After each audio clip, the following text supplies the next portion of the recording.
eh, al segundo trabajo del día de hoy, mejor dicho, no del día de hoy, sino de esta mesa de la tarde, que está a cargo de Marcos Aurelio, ¿no? Marcos Aurelio Fernández. ¿Estás allí, Marcos? Ah, sí, sí. Hola, Marcos, ahora te veo. De la Universidad allí de Brasilia. Y bueno, no sé si me atrevería a decirlo en portugués el título, así que tal vez sería mejor que lo digas vos por respeto a Isso la mesmo. hermosa lengua. Isso mesmo. Bom, obrigado, graças, Inácio. Me escutam? Me escutam? Se escucha perfecto. Perfecto. Nossa. Vou tentar compartilhar a tela, a pantalla.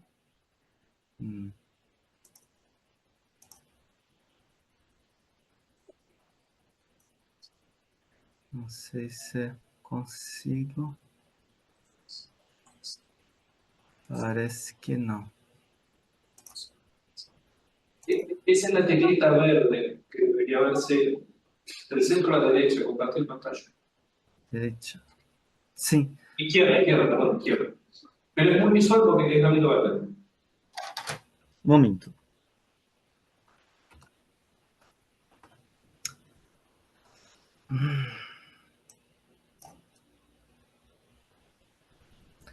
Não consigo. Nem consigo sair.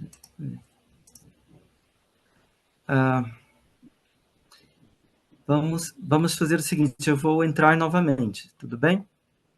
Sim.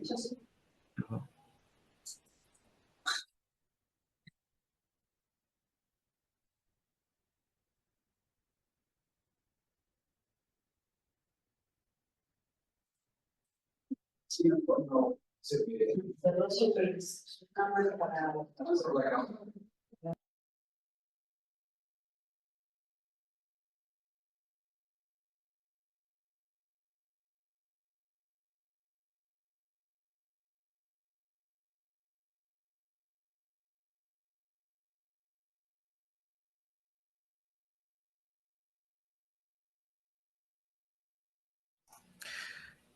Bom, eu vou deixar de expor a tela, porque não me entendo muito bem com o Zoom, e vou fazer a minha fala agora. Me gustaría agradecerle por la oportunidad de participar en el CLEET. De hecho, el trabajo colaborativo que hemos realizado ha sido bastante rico. En segundo lugar, quisiera en este momento recordar y rendir homenaje a mi maestro en el Antoniano, Roma, profesor Isidoro Manzano, autor de Estudios sobre el Conocimiento en Juan Duns Scotus. Leer sus textos últimamente me hace extrañarlo, o como decimos en portugués, me fez sentir saudades dele. Finalmente, quiero pedir disculpas por presentar mi trabajo en portugués y no en español. Esto es lo que hago para evitar terminar hablando en portuñol, en lugar de hablar en español. Intentaré, en la medida de lo posible, hablar despacio para que puedas conseguir mejor. Gracias. O tema da minha fala é, então, o conhecimento divino como conhecimento absoluto e imediato do criável. O que é o entendimento, a intelecção como tal? Qual a sua natureza? Como se dá sua essência? Com tais perguntas, visamos uma visão essencial da intelecção. Com ela, nos encaminhamos para uma espécie de redução eidética da intelecção. Esta redução eidética, para usar um termo da fenomenologia, torna-se mais viável se compararmos a intelecção divina e a intelecção humana. Nesta reflexão, nós tentaremos expor a consideração de João Duns Scotus a respeito da intelecção humana e a respeito da intelecção divina, sendo essa a instância perfeita da intelecção enquanto tal. Recordo que vou me basear em minha fala na Ordinácio 1, distinção 35, questão única, na Reportácio 1A, distinção 36, questões 1, 2, na Quodlibet 13, melhor dizendo, Questões Quodlibetales, questão 13, e no Tratado do Primeiro Princípio. Bem, nossa tendência é a de tomar a intelecção humana como ponto de partida para pensar a essência da intelecção e o modo de ser correspondente da intelecção divina. Duns Scotus apresenta-nos uma consideração singular e surpreendente a respeito da essência da intelecção. Ela é um fenômeno não relativo, é um fenômeno absoluto. Essencialmente, a intelecção é sem relação e sem mediação, sem intermediário. No entanto, na intelecção humana, ela traz necessariamente anexa a si a relação e necessita também de intermediação. Já a intelecção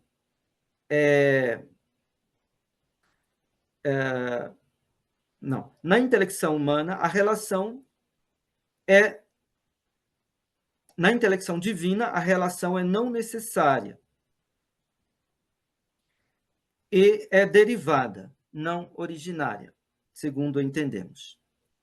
Deus, o ente infinito, conhece em ato todos os inteligíveis.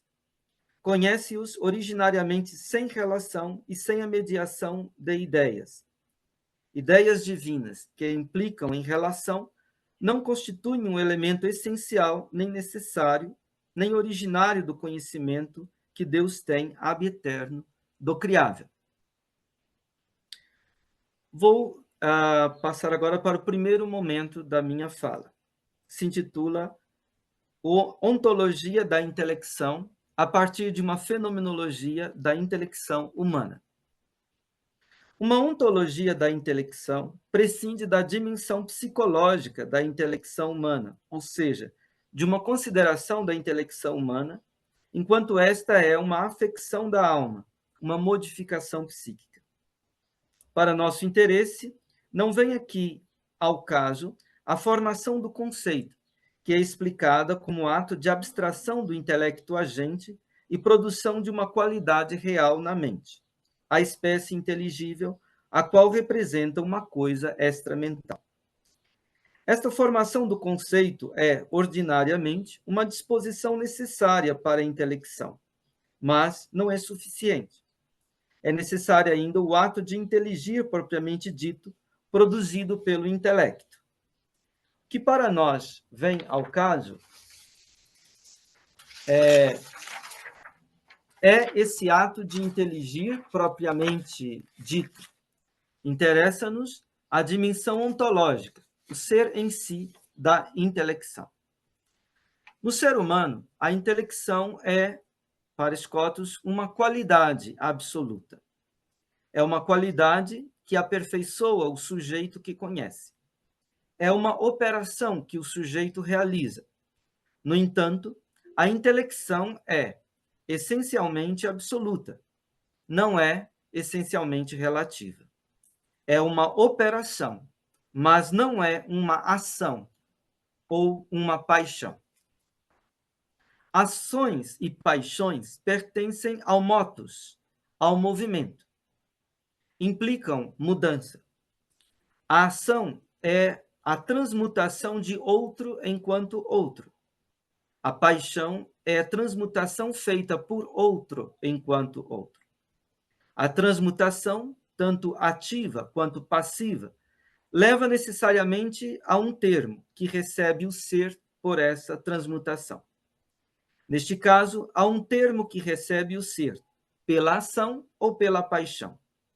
Ocorre a produção de algo à parte. Quando, por exemplo, o fogo leva ao cozimento o arroz ou a batata, temos um termo à parte, um alimento que recebeu o ser quente e que assim passou por um processo de cozimento. Por outro lado, a operação não leva a nenhum termo que recebe o ser por ela. Ainda que tenha um termo ad quem, não produz o termo ad quem, nem o eduz. Com outras palavras, as operações ou atividades não produzem algo à parte, não terminam em algo que recebe o ser por elas. As operações, que são as intelecções, podem, é verdade, até produzir um hábito, mas essa produção é acidental. Ações e paixões são mediadoras em referência a um termo, que à parte recebe o ser. Operações são imediatas. A intelecção, para Scotus, não é ação, nem paixão, mas operação. Ela é um termo obtido imediatamente no próprio ato de inteligir. A ação está ordenada a algo de outro, já a operação, por si mesma, à medida que é perfeita, não. Ações são sucessivas, já operações são indivisíveis. Operações não são ações. Por isso, Scotus não as encara nem mesmo como ações intransitivas. A confusão entre ações e operações decorre do fato de que ambas compartilham duas propriedades. Primeira, ambas existem apenas em devir e têm o ser mais propriamente in fieri do que in facto esse. Segundo, ambas se dão em torno de um termo. A operação transita para um termo, mas este termo não recebe o ser em virtude dessa transição. A confusão entre operações e ações é alimentada ainda pela linguagem, uma vez que no discurso ambas vêm à expressão por meio do uso do verbo na voz ativa. A distinção entre ação transiente ou transeunte e ação imanente não é para Scotus uma distinção de gênero em duas espécies, mas da significação de uma palavra em duas significações. A ação transiente é a verdadeira ação, que é do gênero da ação, enquanto a ação imanente é, na verdade, para Scotus, uma qualidade. Se chamamos as operações de ações, há que se notar que as ações propriamente ditas não são o termo delas mesmas, enquanto as operações terminam em si mesmas suas ações. Elas não são, na verdade, ações do gênero da ação, mas são formas absolutas do gênero da qualidade. Estas formas são ditas atos segundos e são, em verdade, forme manentes, formas que permanecem. A intelecção, enquanto qualidade que é ou que está incluída na operação, não é essencialmente relação. Duns Scotus apresenta pelo menos 3 argumentos, um teológico e 2 filosóficos. O argumento teológico. A última perfeição da substância viva, seja esta vida sensitiva ou intelectiva, não é só relação, mas sim operação. Assim, a última perfeição da vida intelectiva é a operação intelectiva, ou seja, a intelecção atual, que é uma operação executada pela força cognitiva, que é a potência do intelecto. No caso da vida intelectiva humana, a perfeição suma de sua natureza é a relação real com o objeto perfeitíssimo, Deus, que é o objeto beatífico seu. A beatitude consiste em ser operação ótima, e não em ser relação. A visão beatífica é beatífica por ser uma operação ótima, e não por ser uma relação, embora a relação siga necessariamente a operação. Scotus esclarece: se eu pudesse ter a operação da bem-aventurança sem tal relação, seria bem-aventurado, porque não seria bem-aventurado, porém, não seria bem-aventurado se tivesse a relação sem a operação. Assim, se por impossível faltasse a relação, mas houvesse a operação, a operação, seria suficiente para haver a beatitude. Um segundo argumento, agora de índole filosófica, Scotus afirma que a relação propriamente dita não pode ser nova, sem novidade de algum absoluto anterior, seja concernente ao sujeito, seja concernente ao termo. Por exemplo, suposto que uma parede e uma cadeira que têm cores diversas mudem para uma relação em que têm cores iguais, é necessário que um absoluto anterior, a cadeira ou a parede, recebam uma cor igual à do outro, ou que ambos recebam uma igual cor. Cito, abre aspas, a operação, porém, pode ser nova, sem que se dê alguma outra entidade absoluta nova anterior no próprio operante, e também sem que se dê qualquer outra entidade absoluta nova no termo. Portanto, a operação não é precisamente relação, tomando relação em sentido próprio. Fecha aspas. Assim, por exemplo, quando eu aprendo a fazer uma operação matemática, digamos, por exemplo, uma soma, há uma novidade na minha mente, que recebe uma nova informação. A forma ou fórmula dessa operação torna-se uma qualidade nova em minha mente. Mas eu não preciso reconquistar esta informação toda vez em que eu executo esta operação matemática. Uma vez que eu possuo saber desta operação, eu posso executá-la reiteradamente, sem que uma nova informação necessite ser obtida. Um terceiro argumento, também de índole filosófica, pontua a distinção entre relação e fundamento. O fundamento próximo da relação real, ou a razão próxima de fundá-la, ou é algo absoluto, ou pelo menos não é a relação da qual é fundamento ou razão de fundá-la. Em todo caso, para se evitar um regresso ao infinito, precisamos nos deter em algo de absoluto. Por exemplo, a relação entre um pai e seu filho é fundada sobre um absoluto, que é o homem que tem o poder de criar, de se tornar pai. No ato intelectivo, acontece uma relação, mas esta relação tem seu fundamento em entidades absolutas, não relativas, as concausas da intelecção, a saber, normalmente, o intelecto que conhece e a coisa que é conhecida em sua cuididade ou essência. No caso da intelecção humana, se instaura uma relação entre o conhecedor e o conhecido, uma relação que é real e atual quando se trata de cognição intuitiva, e uma relação que é de razão e potencial quando se trata de cognição abstrativa.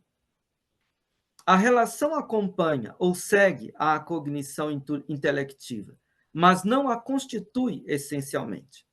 Ela é um anexo necessário, mas não essencial, fundador, doador do seu modo de ser.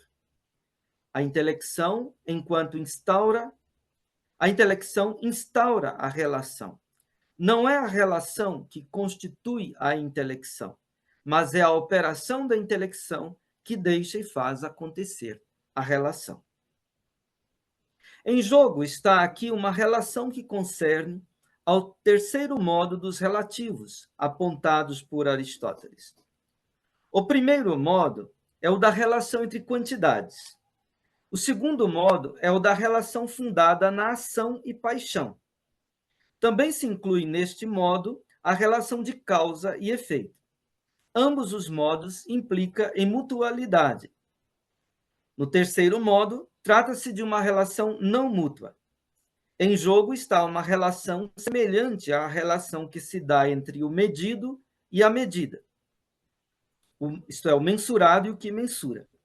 O mensurado dá a medida, é o determinante. A intelecção é uma operação dirigida a algo. Ela é relativa ao objeto de modo semelhante ao como o mensurado é relativo ao que dá a medida, porque no caso da intelecção humana, é o objeto que dá a medida para a operação do ato intelectivo. Mas falar de medida aqui não significa falar de quantidade. Trata-se antes de uma relação de índole qualitativa. A relação intelectiva, enquanto tal, é qualitativamente intencional. A intelecção é intelecção de algo. Pensar é pensar a respeito de algo.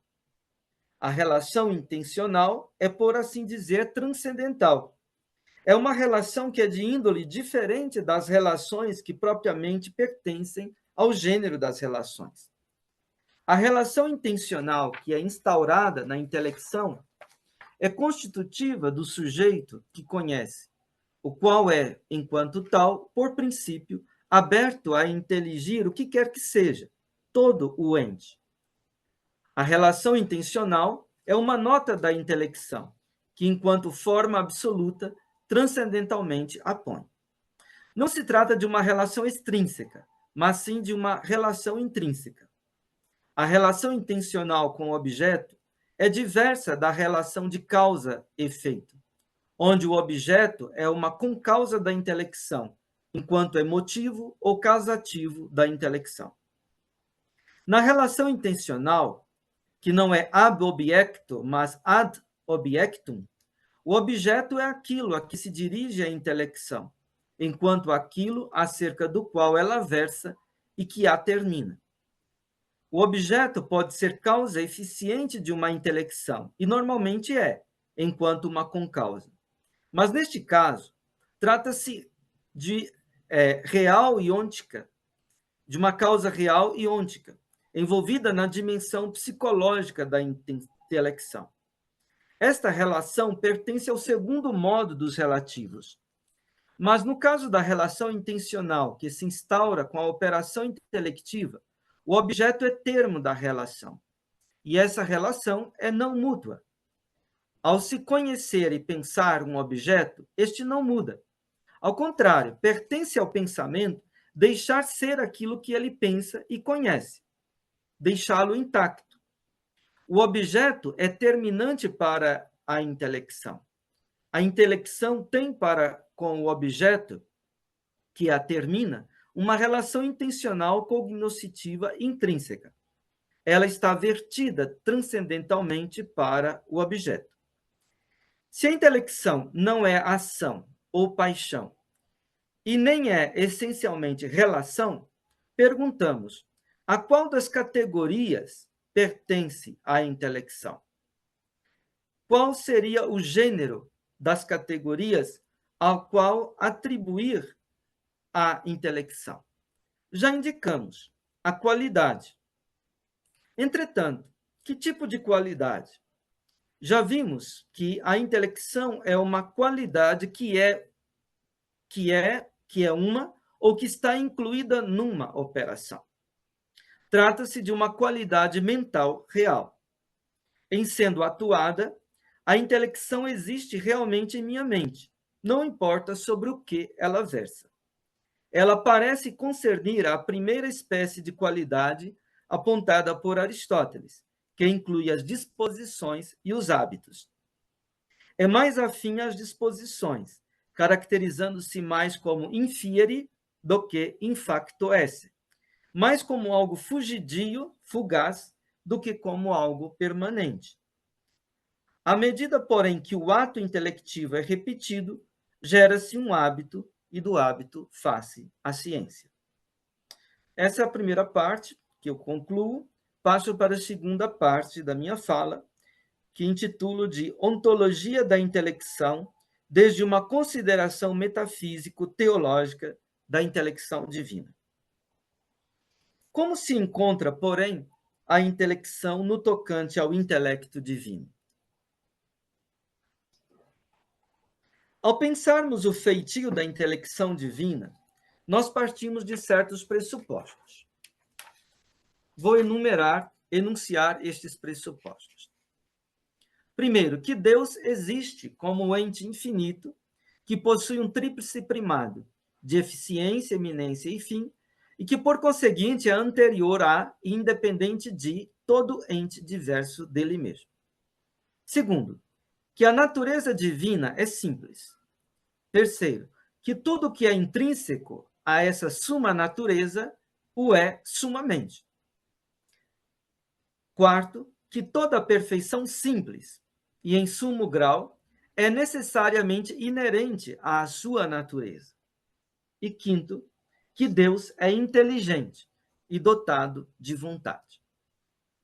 Pressupostas estas indicações, seguimos. Em Deus, o ato intelectivo não é um acidente. O inteligir não é aqui distinto da natureza inteligente. É antes idêntica com ela. A intelecção é idêntica com ela. Ademais, sendo perfeito, o intelecto do primeiro ente intelige sempre em ato, de modo necessário e distinto, tudo aquilo que é inteligível, por natureza, antes que este inteligível seja em si. Se o intelecto humano passa de um estado de primeira potencialidade para um estado de primeira atualidade, que é também um estado de segunda potencialidade, a saber, o estado do ato de abstração, que produz a espécie inteligível, e, ademais, passa do estado de segunda potencialidade para o ato de segunda atualidade na produção do ato mesmo da intelecção, na intelecção divina não se dá nenhuma passagem de um estado de potencialidade para um estado de atualidade. Em Deus, a intelecção não é a aquisição de uma nova qualidade, nem é originariamente uma relação, seja de razão, seja real. Já vimos que, para Duns Scotus, a intelecção não é, em si mesma, essencialmente uma relação. No caso da intelecção humana, a intelecção instaura uma relação intencional, cognoscitiva, intrínseca. No caso da intelecção divina, a intelecção originariamente, num primeiro instante de natureza, não é acompanhada ou seguida de qualquer relação. Trata-se de um conhecimento absoluto, ou dito de outro modo, de uma cognição absolutamente não relativa. Correndo o risco de ser redundante, pleonástico, trata-se em Deus de uma cognição absolutamente absoluta. Este conhecimento absoluto é, além disso, imediatamente distinto. A nossa intelecção é, a princípio, confusa. A nitidez é uma conquista gradual. O intelecto humano é transcendentalmente aberto a todo o ente, tomado de modo comuníssimo. O objeto adequado do intelecto humano é o ente enquanto ente. O ente é o objeto primeiro do nosso intelecto, porque nele concorre um duplo primado, o da comunidade e o da virtualidade. Tudo aquilo que é inteligível, por si, ou inclui essencialmente a razão de ente, ou é contido virtualmente ou essencialmente naquilo que inclui essencialmente a razão de ente. Os primeiros inteligíveis, os conceitos essenciais dos gêneros, das espécies e dos indivíduos, e das partes essenciais destes, e mesmo o ente infinito, incriado, incluem o ente de modo quiditativo. Por sua vez, todas as diferenças últimas, que são conceitos qualitativos, estão incluídas essencialmente em algum desses. E, além disso, os conceitos qualitativos das propriedades transcendentais do ente estão incluídas virtualmente no ente. Assim, a intelecção humana é, de partida, potencial e confusa. A conquista da nitidez é gradual. No Tratado do Primeiro Princípio, Duns Scotus diz, abre aspas, o primeiro pode conhecer qualquer inteligível desta maneira, porque o poder de entender distintamente em ato é uma perfeição do intelecto. Melhor ainda, é necessário a natureza do intelecto, porque todo intelecto tem como objeto o ser tomado comunissimamente, como sustentei em outro lugar. Por outro lado, o intelecto do primeiro não pode ter nenhuma outra intelecção que não lhe seja idêntica, como se segue da conclusão anterior. Logo, tem para todo inteligível um inteligir atual e distinto, o que se identifica com ele. Fecha aspas. Duns Scotus aduz outros argumentos em favor de um conhecimento distinto, a priori, de todo inteligível, antes que ele exista em si. Um argumento parte da perfeição do artífice. Um artífice que atua perfeitamente conhece distintamente o que ele há de fazer. O conhecimento é a medida de sua operação.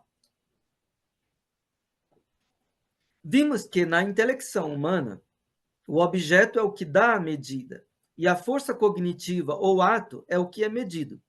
Mas na intelecção divina dá-se o oposto. O objeto é o que é mensurado, enquanto o intelecto é o que dá a medida, em se tratando dos objetos secundários. Além disso, o ser de tudo que é distinto do primeiro ente depende dele como causa. E como é causa de um determinado ser, necessariamente inclui o conhecimento deste pela parte da causa. Logo, este conhecimento é por natureza anterior ao próprio ser do que é conhecido. Com outras palavras, se o objeto, no caso da intelecção humana, tem um tipo de prioridade em relação ao ato intelectivo, o mesmo não vale para a intelecção divina.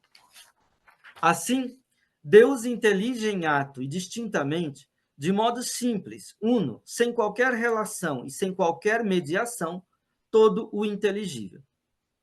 Ainda no tratado do primeiro princípio, Duns Scotus diz, abre aspas, na tua essência, dizia eu, todo o inteligível está presente ao teu entendimento, na mais perfeita razão de inteligibilidade.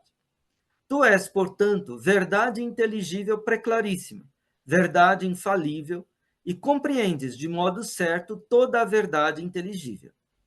É que as outras coisas que a ti aparecem não te aparecem para te enganar, porque a ti aparecem. Esta maneira de aparecer não impede que a razão própria do que é mostrado apareça ao teu entendimento. A nossa vida engana-se quando a aparência de algo estranho impede que apareça o que é. Mas não é isto que sucede ao teu entendimento. Pelo contrário, quando a tua essência aparece, tudo aquilo que nela reluz, dada a sua perfeitíssima claridade, aparece segundo a sua própria razão. Fecha aspas. A essência divina, em sua unidade e simplicidade, contém em si mesma todos os inteligíveis, sem que para isso sejam necessárias relações e mediações ideais. Na manifestação da essência divina, se dá ab eterno a manifestação dos inteligíveis, dos criáveis, antes que se constituam razões ideais que se instaurem como relações de razão. Esta manifestação originária, que se dá no primeiro instante de natureza, antecede toda a representação ideal dos objetos enquanto criáveis. A ciência divina não é, como no caso da ciência humana, condicionada por composição e divisão, por discurso, por raciocínio, não precisa de silogismo. O seu conhecimento absoluto e imediato dos inteligíveis, originariamente, vem antes de toda comparação e reflexão, de toda relação de razão ou de toda razão ideal. A intelecção divina, originária, é una, simples, imediata, direta. Não carece de reunião, nem de comparação, nem de tratamento de qualquer índole, nem de síntese, nem de análise. Tudo isso são marcas da finitude da intelecção humana. O intelecto infinito conhece em ato todos os inteligíveis. A manifestação da essência divina e dos inteligíveis são os absolutos, isto é, os itens não relativos que precedem e fundamentam toda a relação de razão e toda a razão ideal em Deus. O criável se manifesta na essência divina enquanto objeto secundário no objeto primordial.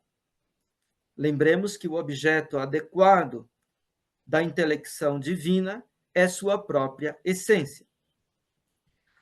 Por outro lado, a multiplicidade dos inteligíveis, dos objetos secundários, é reconduzida à simplicidade e unidade da essência divina. Assim, pode-se entender o que diz Duns Scotus no Tratado do Primeiro Princípio. Abre aspas.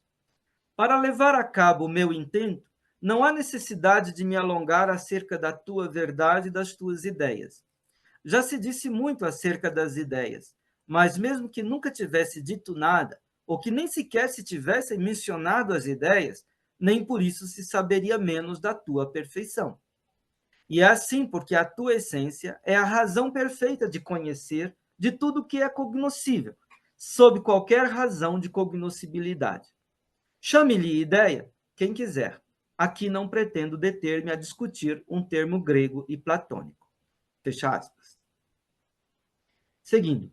A intelecção infinita de Deus que concerne aos inteligíveis ou aos criáveis não comporta originariamente qualquer relação. Isso reforça a tese de que a intelecção não é essencialmente relação, nem em Deus, nem no ser humano. Ela é, em si, originariamente um fenômeno não relativo, um fenômeno absoluto, quer ela se dê na intelecção divina, quer ela se dê na intelecção humana. Terminemos nossa reflexão a respeito do conhecimento divino absoluto e imediato do criável com algumas indicações da questão 13 das Questiones Quodlibetales, a respeito agora da intelecção e bem-aventurança, divina e humana. Agora vem uma citação mais longa, com a qual pretendo terminar minha fala. Abre aspas. Digo que a operação é a última perfeição e é simplesmente mais perfeita que qualquer elemento concomitante, inclusive mais perfeita que a relação que formalmente acarreta a conexão.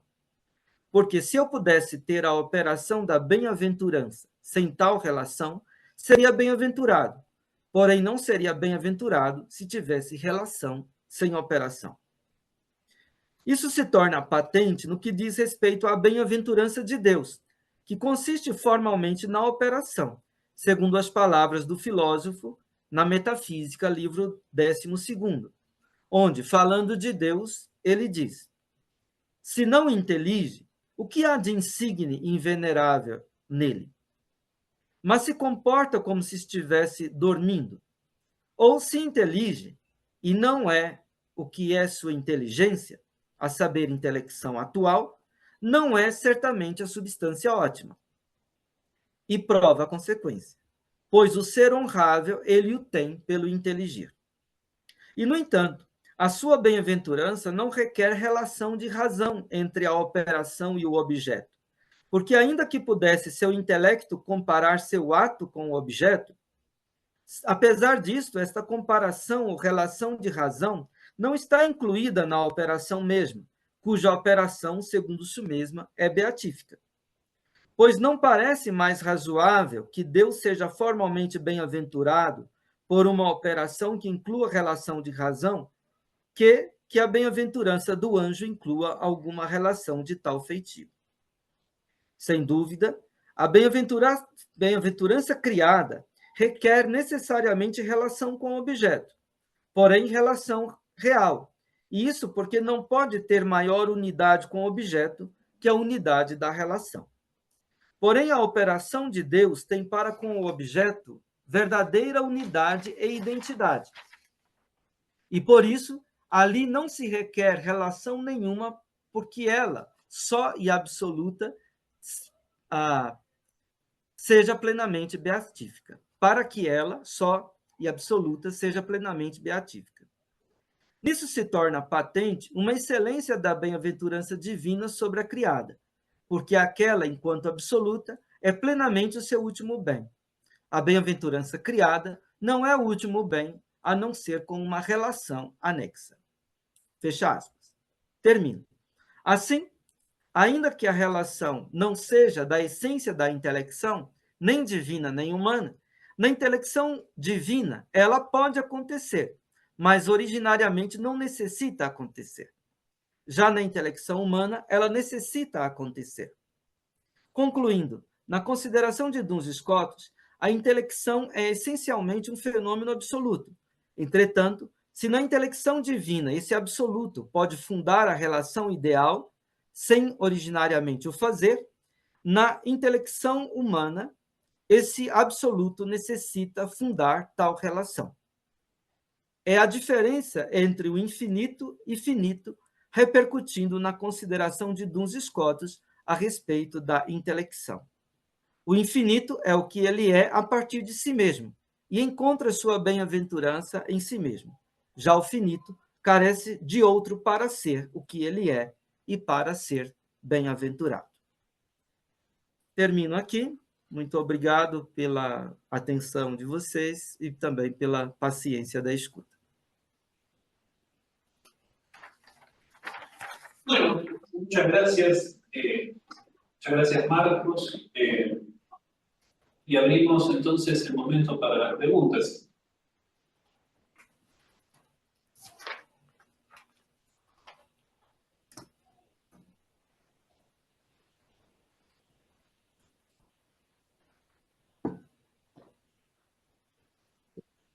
Si no hay preguntas virtuales. No hay nadie que quise retenerlas. Acá Julio Castelo va a hacer una pregunta. Buenas tardes, Marcos. Buenas tardes. Muchas gracias por la exposición. Yo coincido plenamente. Me parece muy importante subrayar el punto, en cierto sentido, contraintuitivo, de que para Escoto el conocimiento de sí mismo no implica una relación, no es algo relacional.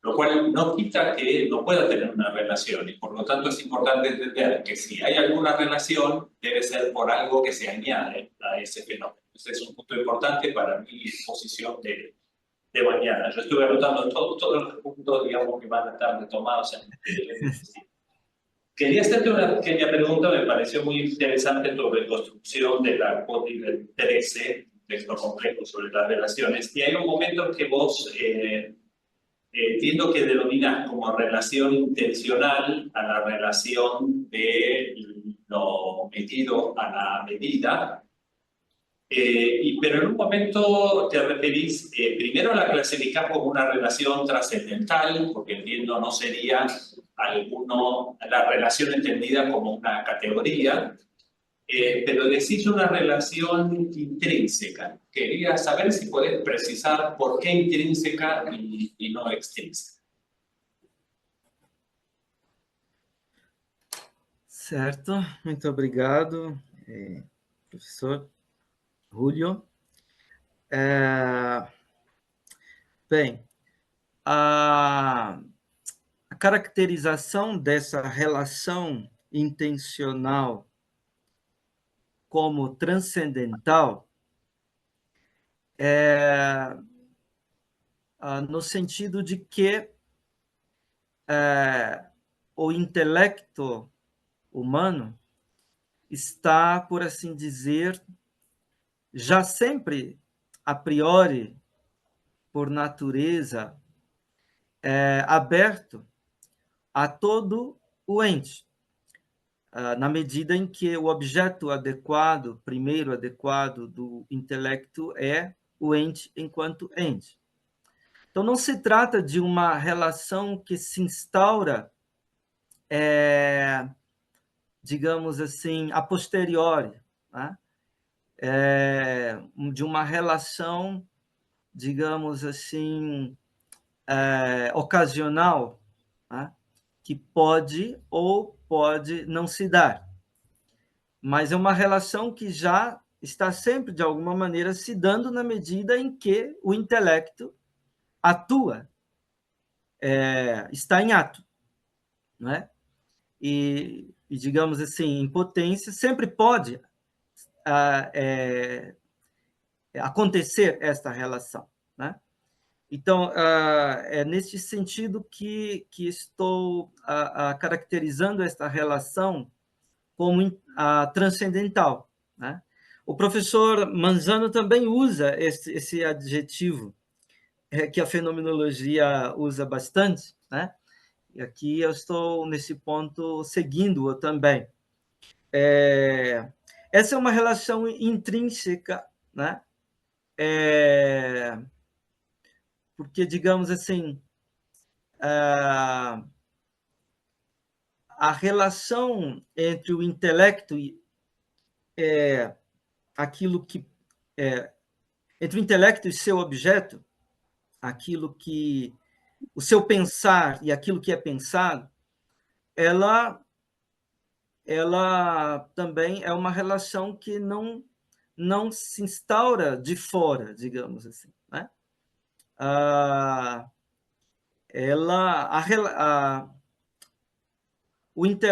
intelecção, na medida em que ela se dá e acontece, ela já sempre, a partir dela mesma, instaura essa relação com o objeto, né? Então, embora, por exemplo, conhecer objeto X ou Y, né, pressupõe uma certa informação que eu recebo de X ou de Y. No entanto, enquanto transcendental, essa relação não depende propriamente de algo que vem de fora, ela já acontece por si mesma. É nesse sentido que eu entendo. E, de fato, voltando ao início de sua fala, esse dado não intuitivo que a gente tem, contra-intuitivo, de que a intelecção não é relação, é, de fato, difícil de a gente entender a um primeiro momento. Foi algo que me intrigou, né? Que me levou a fazer esta pesquisa um pouco mais aprofundada sobre este ponto, né? O caráter absoluto da relação, da intelecção. E na intelecção humana, quando acontece a intelecção, que é um absoluto, ela instaura uma relação que é intencional, que é, por assim dizer, transcendental e intrínseca, né? É assim que eu entendi esse assunto, né? Gracias, Marco. Entonces, trascendental está tomado allí en un sentido más fenomenológico, digamos, ¿no? No Sí. porque a veces se utiliza el término, o sea, acuña el término relación trascendental para referirse a algunas relaciones, algún tipo de aplicación de la noción de relación, pero no entendida como una categoría, ¿no? Entonces, no sé qué son entre los trascendentales o la relación entre Dios y la criatura, alguna que no puede entrar, no en la relación como una de las categorías del ente. Creo que es este autor sobre el libro de las relaciones, en Tomás de Aquino, el Krempel, claro, que utiliza ese término, ¿no?, de relación trascendental para distinguirlo. Sería otra cosa, sería este sentido fenomenológico de la apertura, digamos, hacia el objeto. Claro. Sí, no significa transcategorial. Exacto, exacto. Yo al principio lo había entendido como transcategorial y me resultó complicado. Bien. Muchas gracias. Eu agradeço.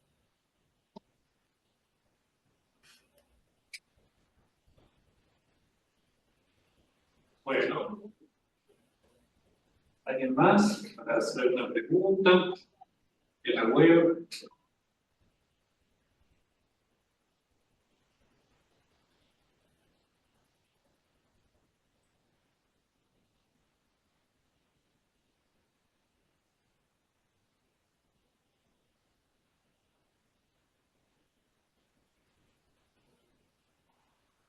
No me aparece para levantar la mano, así que no. Pero por supuesto, sí. Adelante, Hernán. No, que no me aparece en Zoom, digo, para levantar la mano. Precisamente eso, el hecho de que no haya una relación, o sea, podrías, o sea, en el fondo, mm, disculpa si repito algo que tú ya dijiste, Marco Aurelio, pero en el fondo, especialmente en el caso del,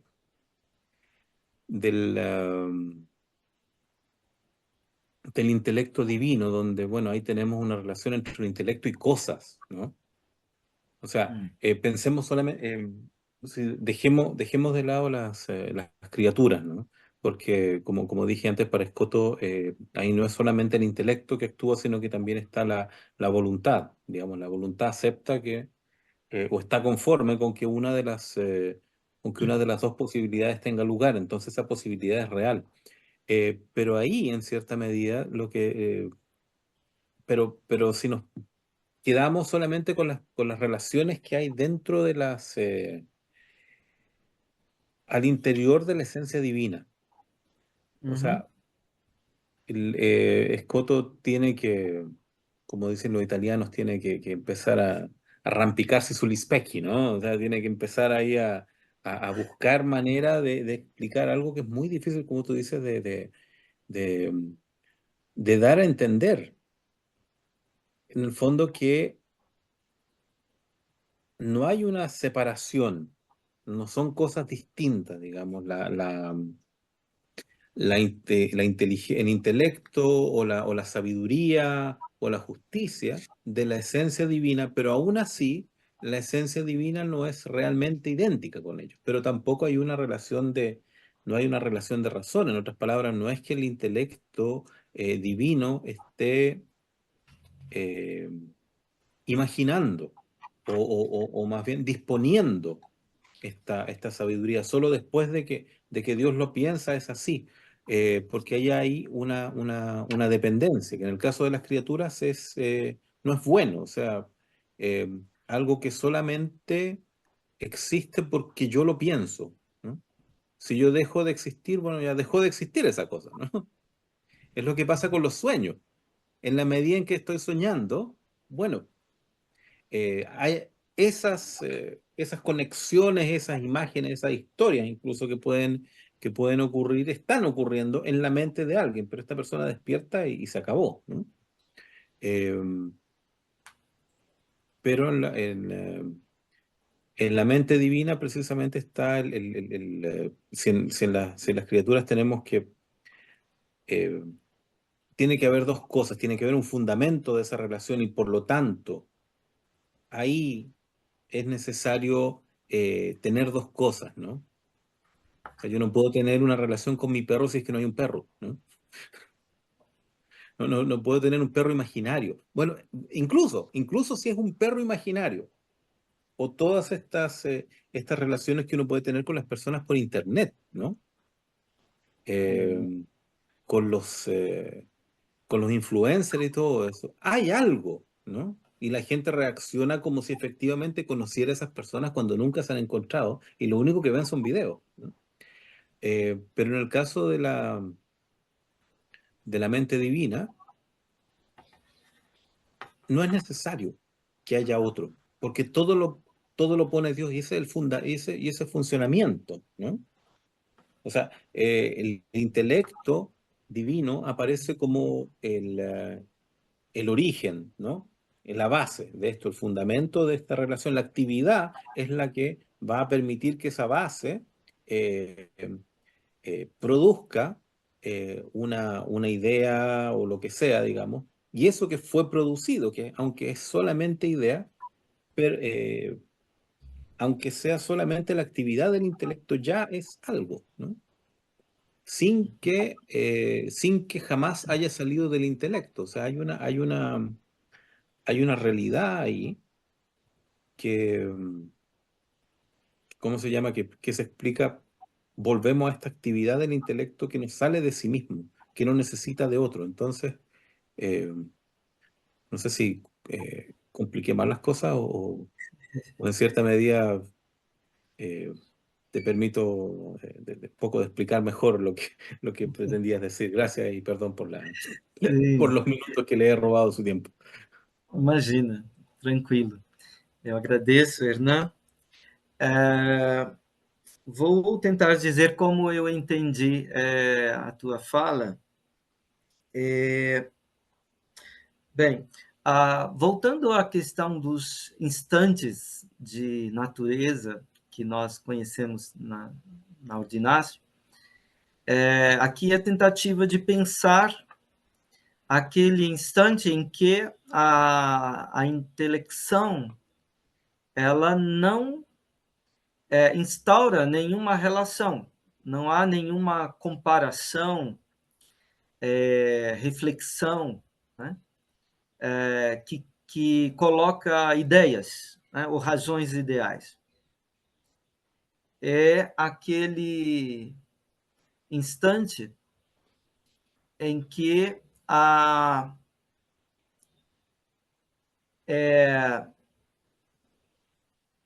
para mim, significa esse aparecer da essência divina, e com o aparecer da essência divina, aparece por si, né, os objetos secundários. Bem, eu sei que de manhã nós tivemos algumas falas, né? Maria José e também Henrique nos trouxeram elementos preciosos com a questão, por exemplo, da continência virtual, né? Mas eu entendo que é o momento em que há o fundamento da relação, mas ainda não há a relação. Né? E, digamos, esse instante leva a entender a identidade e unidade do que é o termo dessa intelecção, desse conhecimento divino, com a própria essência divina. Então, não só o inteligir divino em Deus o inteligir é seu ser, né? É sua essência, mas também o que é inteligido neste primeiro instante é seu ser, né? Quer dizer, tem uma identidade e unidade com o seu próprio ser. Então, ali não temos, digamos assim, eu penso que podemos falar dessa continência, né? Virtual ou unitiva, não sei como denominar aqui precisamente. Mas, assim, não há ainda uma relação. O que há é o fundamento do que virá a ser depois a relação. Né? Eu entendo dessa maneira, não sei se consegui esclarecer um pouco melhor o modo como entendo, e se esse modo como eu entendo está de acordo, digamos assim, com o texto, né, que nós lemos.